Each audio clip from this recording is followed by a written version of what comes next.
很美的样子哦。好，走。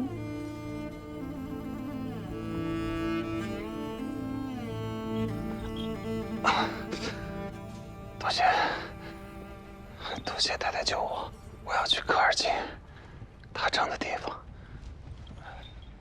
你已经到了。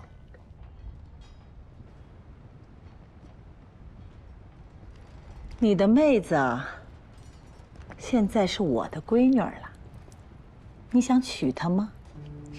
王爷说了，今儿收兵回去，就把这婚礼办了。啊，我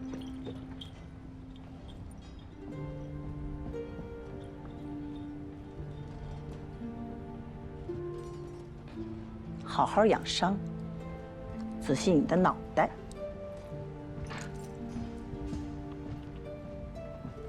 这怎么回事嘛？这是。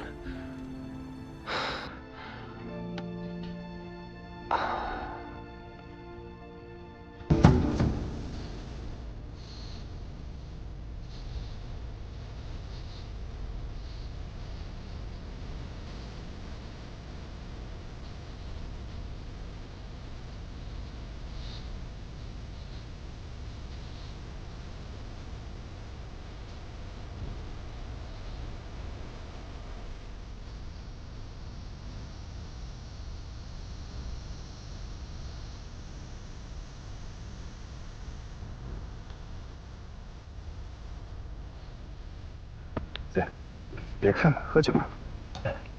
顾兄弟，我亲闺女怎么就变成了格格了？这到底发生了什么事儿？别问我了，我也乱着呢。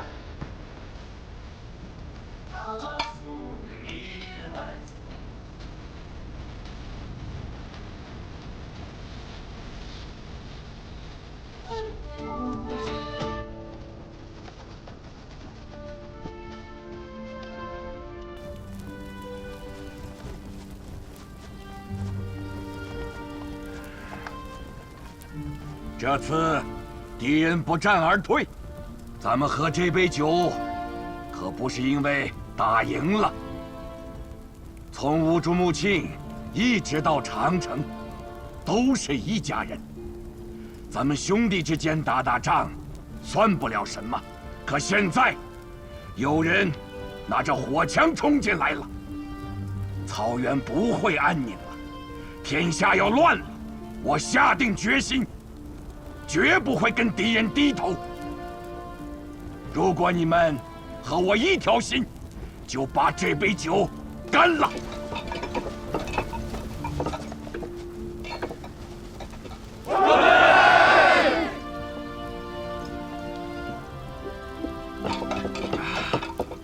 哈哈哈！从此我们科尔沁部落又多了一个格格。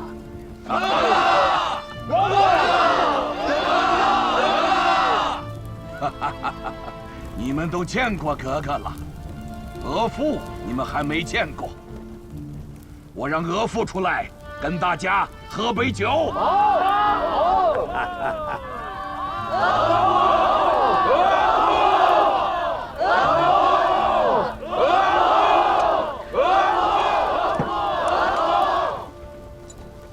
王爷，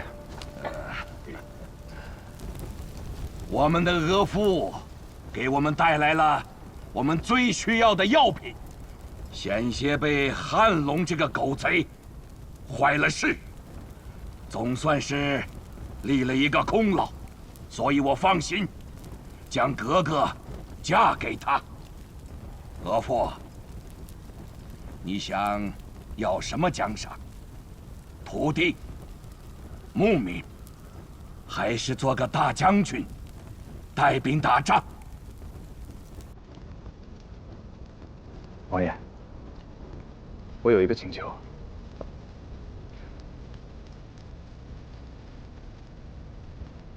和我一起被抓的那些牧民俘虏啊，他们也是蒙古人。我听说他们被抓走以后就要拉去做奴隶，过着牛马不如的日子。我想请您发下一句话，把他们都给放了。哦，那就都赐给你当奴隶。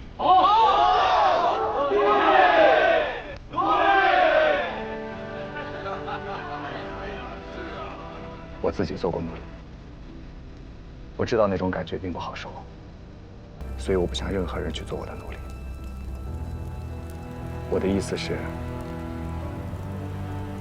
请王爷还他们自由之身。你是在改变我的规矩吗？就像您说的，如今天下大乱，到处都不安宁。那些旧的规矩为什么不能改？要是王爷可以善待那些他族的牧民，待到日后抵御外敌之时，说不定会有更多的帮手。还请王爷三思。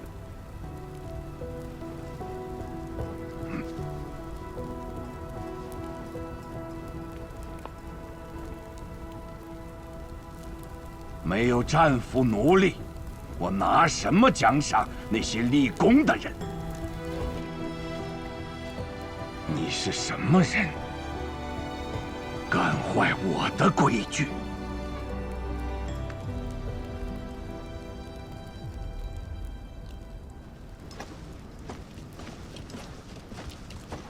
开门！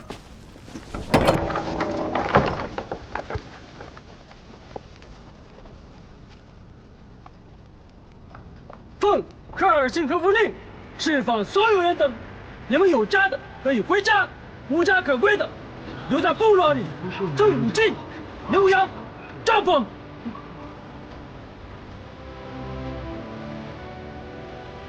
走吧。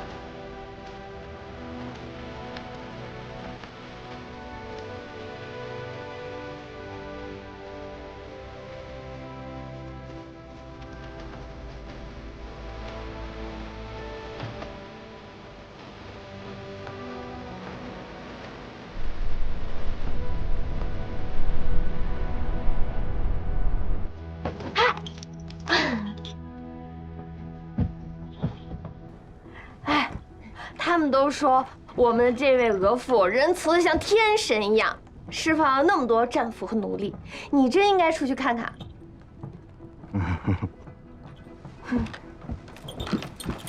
哎呀，不过刚刚你说的那些话，我真没想到，连王妃都说她头一次看到有人敢这么顶撞王爷，你真厉害。顶了就顶了呗，对不对？大不了他砍我的脑袋，再给你换个额驸也是。谁稀罕呀？王爷说了，你留在这儿，他护你周全。我也可以留下来。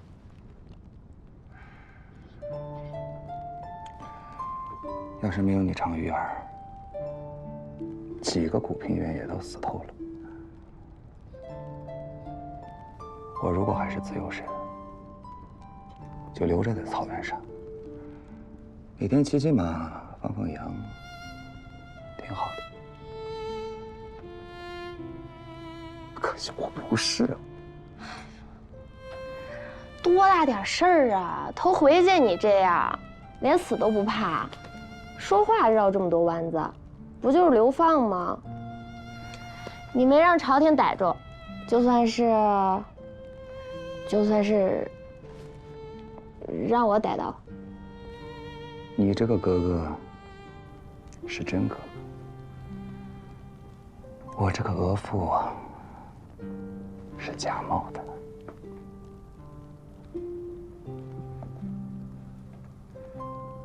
我家中有婚约。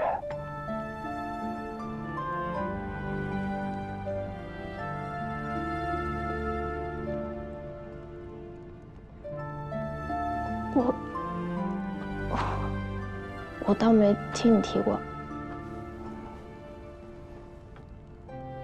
之前我跟你提过我爹的事儿，那个时候我家境窘迫，念不起书。那我们村里私塾有一个姓白的先生，他看我可怜，就不收钱教我读书认字。他膝下有一女儿，叫白一梅，上京赶考之前，那是换过帖，放过定的。本来想着科考完之后就回去成亲。那他如今呢？如今不知道，我一点都不知道。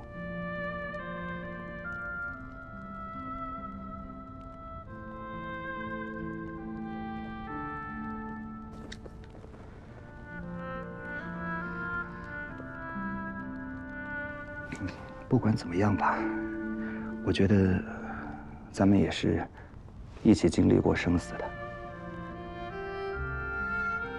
我得跟你说实话，我身为流犯，家有婚约，我配不上你。哎呦，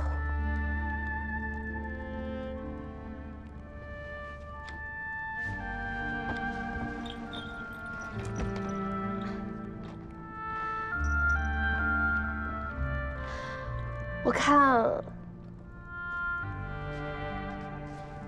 我真是喝的有点多了，穿了这身衣服，就有点忘了什么格格俄夫的呀。逢场作戏吧。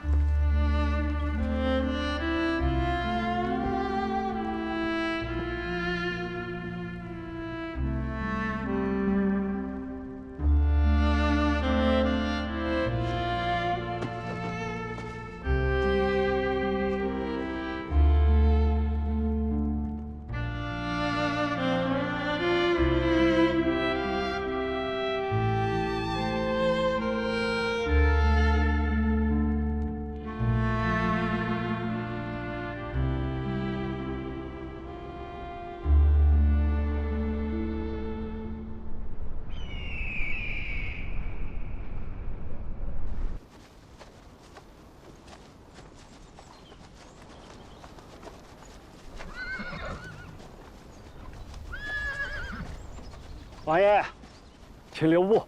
好，好。快起来，孩子。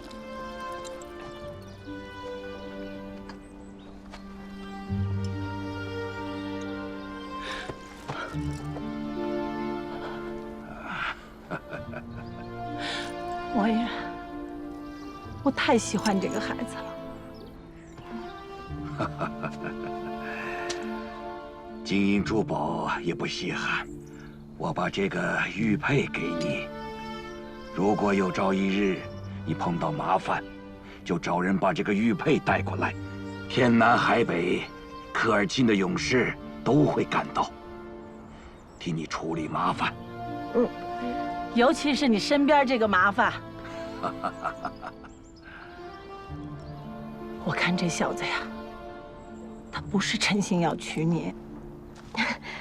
我也不稀罕。你真的不想留在这儿吗？就算你犯了天大的错，我都保护你。多谢王爷的深情厚谊，只是我实在是思念家乡，家里上有老母在，不敢远行。汉龙的事情已经处理好了，这次你来真是委屈你了。感谢王爷，感恩您盛情款待。咱们后会有期。好，后会有期。请。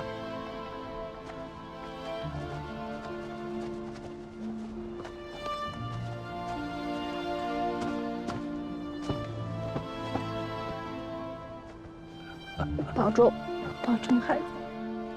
保重，孩子。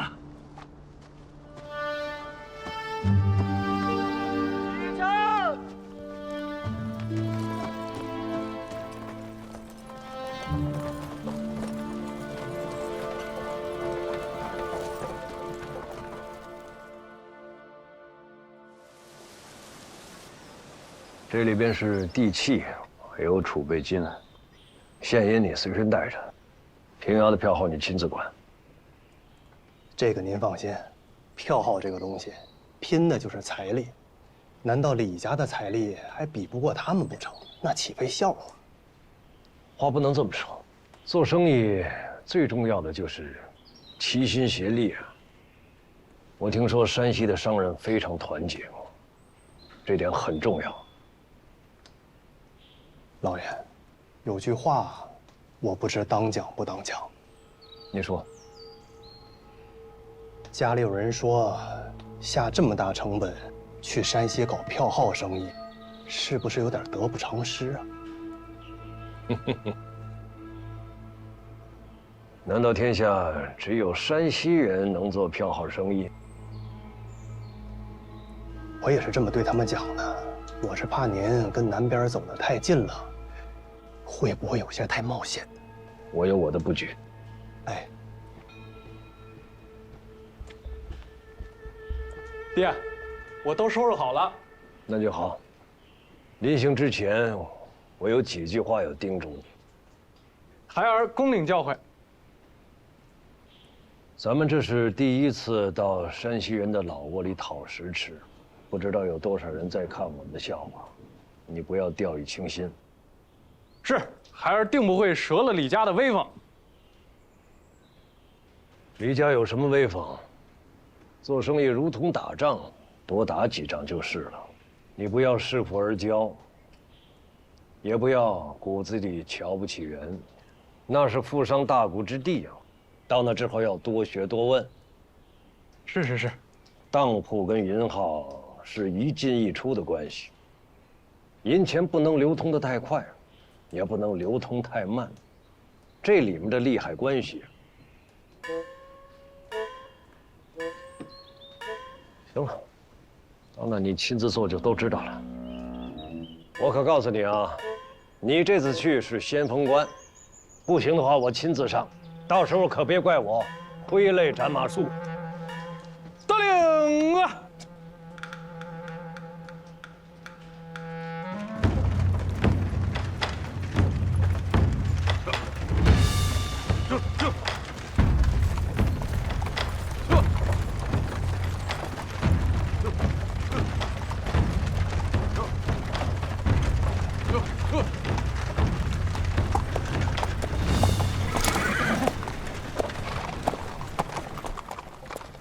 你终究还是要走。我一个逃犯也没有资格说这些，你也别胡思乱想。回去以后好好侍奉你爹。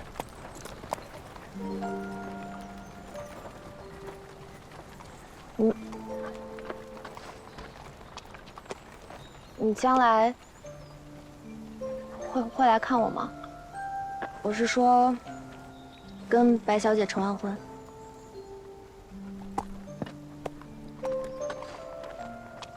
但愿吧。我家中还有老娘，还有弟弟，经常晚上做梦的时候会想起他们。这些年，他们被我连累了。要是我的家人再有个3长2短的话，我真不知道老天爷能不能放过我。你没对不起任何人，多保重吧。走。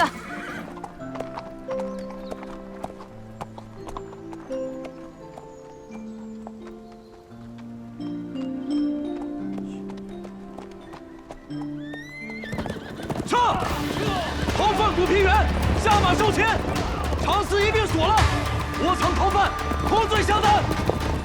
逃犯古平原下马受擒，长司一并锁了，窝藏逃犯，控罪相担。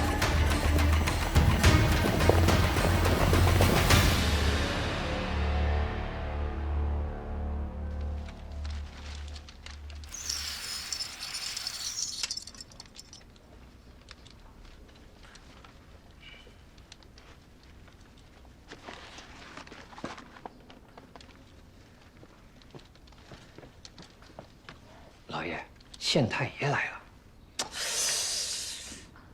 我问问你啊，这个当铺的账是怎么做的呀？谁做的？他们年前赶做出来的，大柜二柜都看过了。就这么小，就这么薄，这5年的当铺的明细是越来越减省啊！哎，他们是不是不把我放在眼里？大贵、二贵年纪大了，总是精神不济。是精神不济吗？我看他们就是不把我放在眼里。不就是嫌我没有儿子吗？我是个绝户。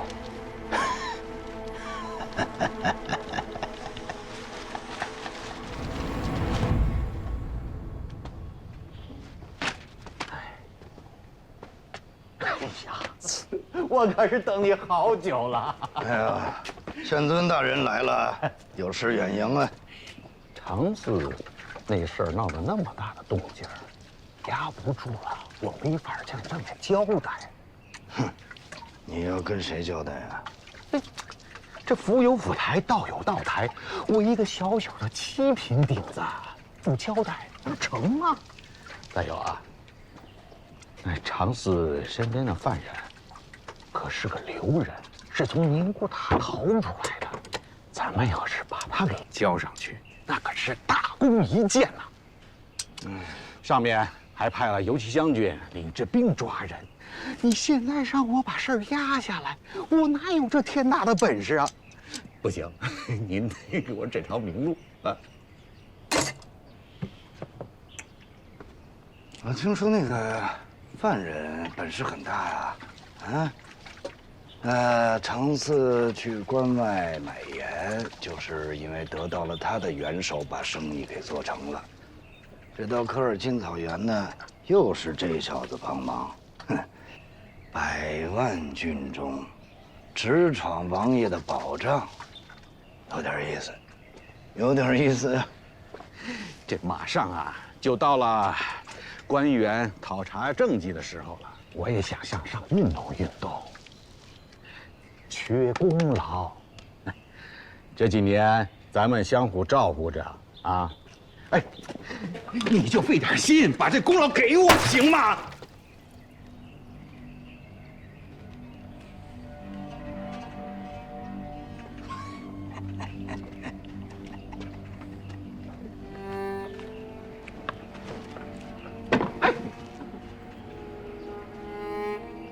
是我照顾你，不是你照顾我。啊！你做了6年的候补知县，是谁给你花钱买的你这顶领子？靠这点功劳，你就想升官？去做你的春秋大梦吧！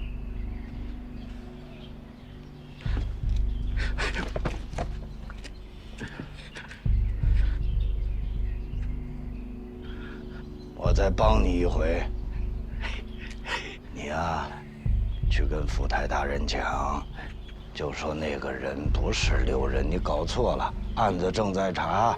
我呢去找那游击将军拿钱使唤一下，不会找你麻烦的。谢谢。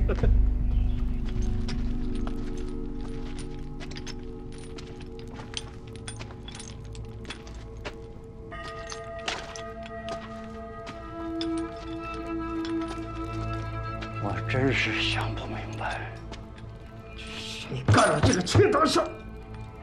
是王天贵，他不弄死你誓不罢休啊！你说是他？你把钱还他了，他的计划就算是落空。这口气憋在心里，你们也得发出来。这次算我的，没多想一步。是我连累了你，顾兄弟。四爷，莫说这话。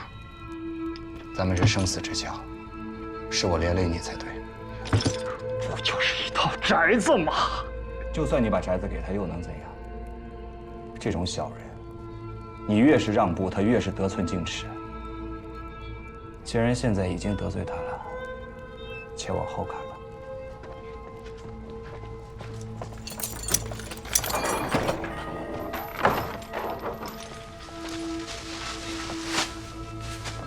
提审。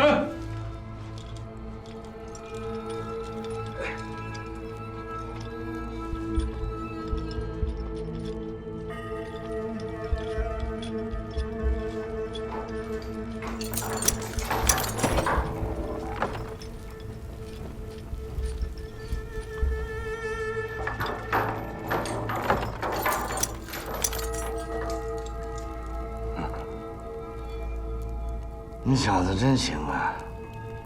带了50斤的脚镣，还没被谋破。哎，老犯人了？可不是嘛！当年也是那么沉的痂，一路走到宁古塔。要是不跟那些老犯人学这包脚的功夫，怕是现在都走不了道了。朝廷已判斩立决。你小子呀，受不了几天罪了。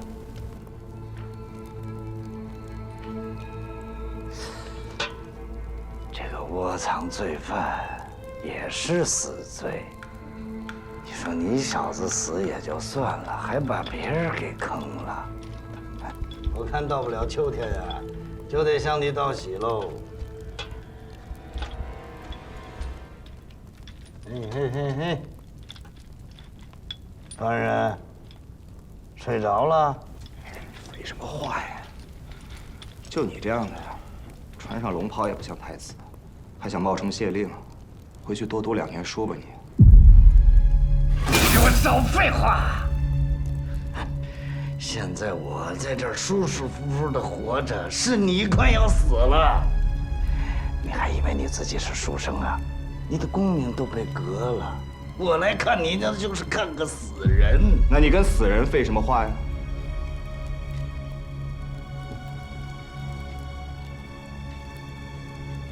说吧，除了四爷那套房子，你还想要什么？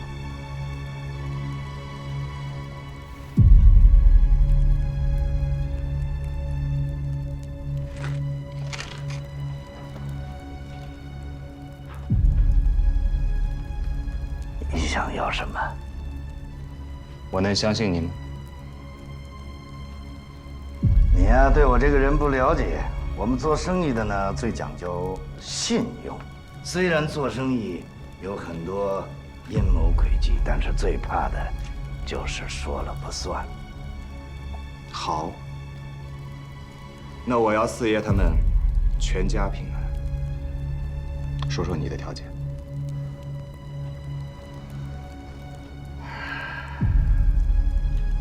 我听人说，你小子在宁古塔和科尔沁草原替这老小子挣了不少的钱呀。你能不能也帮帮我？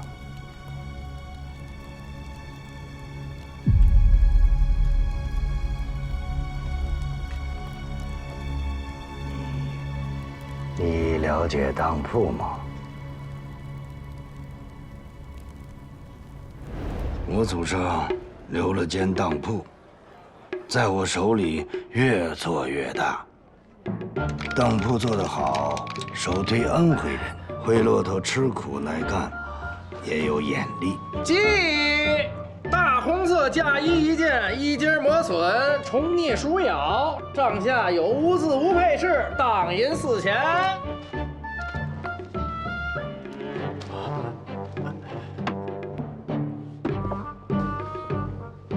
请大贵。大贵看古董珠宝，二贵看木器首饰，三贵看粗本家具、日常用品。这个生意是合法的抢钱，你去当，上好的东西也不过是臭水沟里的价格，就是这个价格翻了利息，你也赎不回来。没希望的人死当，还有心想赎回的活当，出出进进。人死了，钱活了。当铺里的钱是进项，票号是出项。要是你剥皮喝血吃肉还不满足，有票号可以把别人的骨头嚼碎。票号可以存储，可以放贷，只用几张纸